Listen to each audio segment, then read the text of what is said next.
शांताकारं भुजंगशयनं पद्मनाभं सुरेशं विश्वाधारं गगनसदृशं मेघवर्णं शुभांगं लक्ष्मीकान्तं कमलनयनं योगिभिध्यानगम्यं वंदे विष्णु भवभयहरं सर्वलोकैकनाथं। मंगलम भगवान विष्णु मंगलम गरुड़ध्वज मंगलम पुंडरीकाक्ष मंगलाय तनोहरि। ओम नमो भगवते वासुदेवाय। आज का दिन आप सभी के लिए मंगलमय हो। आज माघ महीने का चौथा दिन है। आइए सुनते हैं माघ मास कथा का चौथा अध्याय। उद्धव जी कहते हैं, इसके बाद श्री कृष्ण अपने माता पिता देवकी वासुदेव को सुख पहुंचाने की इच्छा से बलदेव जी के साथ मथुरा पधारे और उन्होंने शत्रु समुदाय के स्वामी कंस को ऊंचे सिंहासन से नीचे पटक कर तथा उसके प्राण लेकर उसकी लाशों को बड़ी जोर से पृथ्वी पर घसीटा। संदीपनी मुनि के द्वारा एक बार उच्चारण किए हुए सांगोपांग वेद का अध्ययन करके दक्षिणा स्वरूप उनके मरे हुए पुत्र को पंचजन नामक राक्षस के पेट से लाकर दे दिया। भीष्मक नंदिनी रुक्मणी के सौंदर्य से अथवा रुक्मी के बुलाने से जो शिशुपाल और उसके सहायक वहां आए हुए थे, उनके सिर पर पैर रखकर गंधर्व विधि के द्वारा विवाह करने के लिए अपनी नित्य संगनी रुक्मणी को वे वैसे ही हरण कर लाए जैसे गरुड़ अमृत कलश को ले आए थे। स्वयंवर में 7 बिना नथे हुए बैलों को नाथ कर सत्या से विवाह किया। इस प्रकार मान भंग हो जाने पर मूर्ख राजाओं ने शस्त्र उठाकर राजकुमारी को छीनना चाहा। तब भगवान श्री कृष्ण ने स्वयं घायल हुए बिना उन्हें अपने शस्त्रों से मार डाला। भगवान विषयी पुरुषों की सी लीला करते हुए अपनी प्राण प्रिया सत्यभामा को प्रसन्न करने की इच्छा से उनके लिए स्वर्ग से कल्प वृक्ष उखाड़ लाए। उस समय इंद्र ने क्रोध से अंधे होकर अपने सैनिकों सहित उन पर आक्रमण कर दिया, क्योंकि वह निश्चय ही अपनी स्त्रियों का क्रीड़ा मृग बना हुआ है। अपने विशाल डिलडोल से आकाश को भी ढक देने वाले अपने पुत्र भौमासुर को भगवान के हाथ से मरा हुआ देखकर पृथ्वी ने जब उनसे प्रार्थना की, तब उन्होंने भौमासुर के पुत्र भगदत्त को उसका बचा हुआ राज्य देकर उसके अंतःपुर में प्रवेश किया। वहां भौमासुर द्वारा हर कर लाई हुई बहुत सी राजकन्याएं थी।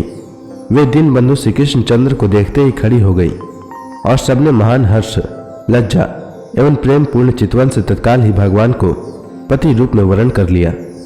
तब भगवान ने अपनी नीच शक्ति योग माया से उन लल्लाओं के अनुरूप उतने ही रूप धारण कर उन सब का अलग अलग महलों में एक ही मुहूर्त में विधिवत पानी ग्रहण किया। जब काल यवन, जरासंध और साल्व आदि ने अपनी सेनाओं से मथुरा और द्वारकापुरी को घेरा था, तब भगवान ने नीच जनों को अपनी अलौकिक शक्ति देकर उन्हें स्वयं मरवाया था। संबर, द्विविध, बाणासुर, मूर, बलवल तथा दंतवक्त्र आदि अन्य योद्धाओं में से भी किसी को उन्होंने स्वयं मारा था और किसी को दूसरों से मरवाया। इसके बाद उन्होंने आपके भाई धृतराष्ट्र और पांडु के पुत्रों का पक्ष लेकर आए हुए राजाओं का भी संहार किया, जिनके सेना सहित कुरुक्षेत्र में पहुंचकर पृथ्वी डगमगाने लगी थी। कर्ण, दुशासन और शकुनी की खोटी सलाह से जिसकी आयु और श्री दोनों नष्ट हो चुकी थी तथा भीमसेन की गदा से जिसकी जांग टूट चुकी थी, उस दुर्योधन को अपने साथियों के सहित पृथ्वी पर पड़ा देखकर भी उन्हें प्रसन्नता नहीं हुई। वे सोचने लगे, यदि द्रोण, भीष्म, अर्जुन और भीमसेन के द्वारा इस 18 अक्षौहिणी सेना का विपुल संहार हो भी गया तो इससे पृथ्वी का कितना भार हल्का हुआ। अभी तो मेरे अंश रूप प्रद्युम्न आदि के बल से बड़े हुए यादवों का दुस्सह दल बना ही हुआ है। जब ये मधुपान से मतवाले हो लाल लाल आंखें करके आपस में लड़ने लगेंगे, तब उससे ही इनका नाश होगा। इसके सिवा और कोई उपाय नहीं है। असल में मेरे संकल्प करने पर ये स्वयं ही अंतर्ध्यान हो जाएंगे। यह सोचकर भगवान ने युधिष्ठिर को अपनी पैतृक राजगद्दी पर बैठाया और अपने सभी सगे संबंधियों को सत्पुरुषों का मार्ग दिखाकर आनंदित किया। उत्तरा के उदर में जो अभिमन्यु ने पूर्व वंश का बीज स्थापित किया था, वह भी अश्वत्थामा के ब्रह्मास्त्र से नष्ट सा हो चुका था, किंतु भगवान ने उसे बचा लिया। उन्होंने धर्मराज युधिष्ठिर से 3 अश्वमेध यज्ञ करवाए और वे भी श्री कृष्ण के अनुगामी होकर अपने छोटे भाइयों की सहायता से पृथ्वी की रक्षा करते हुए बड़े आनंद से रहने लगे। विश्वात्मा श्री भगवान ने भी द्वारकापुरी में रहकर लोक और वेद की मर्यादा का पालन करते हुए सब प्रकार के भोग भोगे, किंतु सांख्य योग की स्थापना करने के लिए उनमें कभी आसक्त नहीं हुए। मधुर मुस्कान। स्नेहमय चितवन, सुधामयी वाणी, निर्मल चैत्र तथा समस्त शोभा और सुंदरता के निवास अपने श्री विग्रह से लोक परलोक और विशेषतया यादवों को आनंदित किया तथा रात्रि में अपनी प्रियाओं के साथ क्षणिक अनुराग युक्त होकर समयोचित विहार किया और इस प्रकार उन्होंने भी सुख दिया। इस तरह बहुत वर्षों तक विहार करते करते उन्हें गृहस्थ आश्रम संबंधित भोग सामग्रियों से वैराग्य हो गया। ये भोग सामग्रियां ईश्वर के अधीन है और जीव भी उन्हीं के अधीन है। जब योगेश्वर भगवान श्री कृष्ण को ही उनसे वैराग्य हो गया तब भक्ति योग के द्वारा उनका अनुगमन करने वाला भक्त तो उन पर विश्वास ही कैसे करेगा।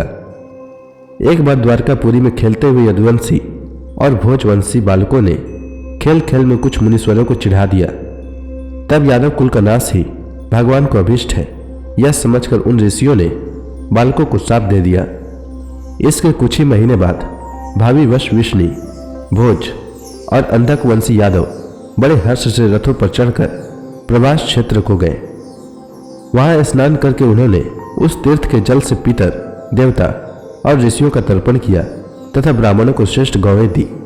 उन्होंने सोना, चांदी, सया, वस्त्र, मृगचर्म, कंबल, पालकी, रथ, हाथी, कन्याएं और ऐसी भूमि जिससे जीविका चल सके तथा नाना प्रकार के सरस अन्न भी भगवत अर्पण करके ब्राह्मणों को दिए। इसके पश्चात गौ और ब्राह्मणों के लिए ही प्राण धारण करने वाले उन वीरों ने पृथ्वी पर सिर टेक कर उन्हें प्रणाम किया।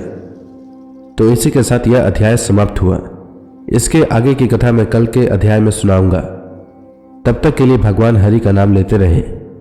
तो प्रेम से बोलिए भगवान विष्णु की जय, श्री कृष्ण भगवान की जय, लक्ष्मी माता की जय, तुलसी माता की जय, समस्त देवी देवताओं की जय।